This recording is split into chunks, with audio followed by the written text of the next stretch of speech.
Bueno, acá cambiando caño pluvial, agujereado en varios lugares. Acá tenemos el acople de la cámara pileta de lo que sería la salida de cocina. Es una época donde se mandaba el agua de la cocina a la calle porque bueno, hay pozo. Está mal, pero bueno, es lo que hay y es lo que había. Así que el trabajo consiste en cambiar estos 4 metros de caño desde una cámara a la otra porque está completamente partido y lo vamos a probar.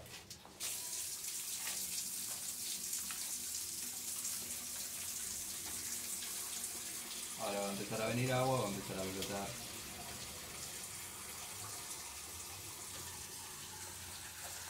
De paso me lavo las manos.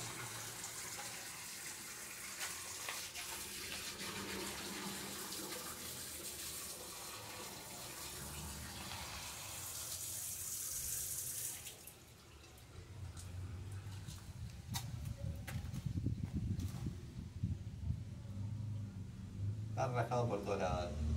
Ahora lo que vamos a hacer es levantarlo y sacarlo. Sigan viendo.